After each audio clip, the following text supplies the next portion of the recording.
আপোনালোকে প্লে ষ্টৰৰ পৰা এটা এপ্লিকেশ্যন ডাউনলোড কৰিব। এপ্লিকেশ্যন নামটো হৈছে প্ৰধানমন্ত্ৰী গৰীব কল্যাণ অন্ন যোজনা মেৰা ৰাচন।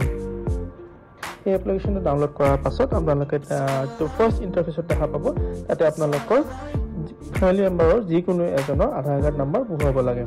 সেই আধাৰ কাৰ্ড নাম্বাৰ বহুৱাৰ পাছত আপোনালোকৰ মোবাইল এটা OTP যাব। OTPটো বহুৱালে মই আপোনাক দেখাই দিছোঁ।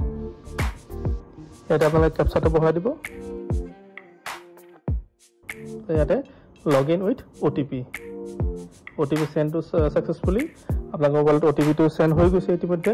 চ' এই OTPটো ইয়াতে বহুৱাই ভেৰিফাই কৰাই দিব এবাৰ।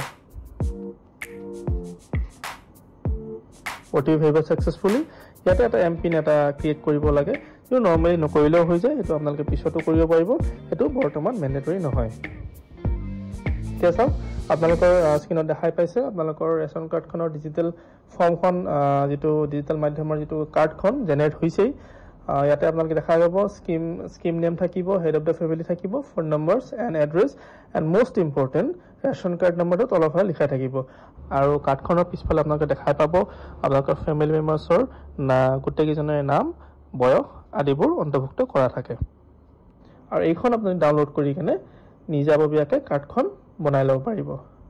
আৰু এইখিনিতে কওঁ যে ৰেচন কাৰ্ডত আপোনালোকৰ ফেমিলি মেম্বাৰ নতুনকৈ নাম অন্তৰ্ভুক্ত কৰিব পাৰিব আৰু লগতে নাম কৰ্তনো কৰিব পাৰিব। আৰু আমি নেক্সট ভিডিঅ'ত কেনেকৈ আমি নতুনকৈ নাম অন্তৰ্ভুক্ত আৰু কৰ্তন কৰিব পাৰি সেই বিষয়ে আলোচনা কৰিম। ধন্যবাদ।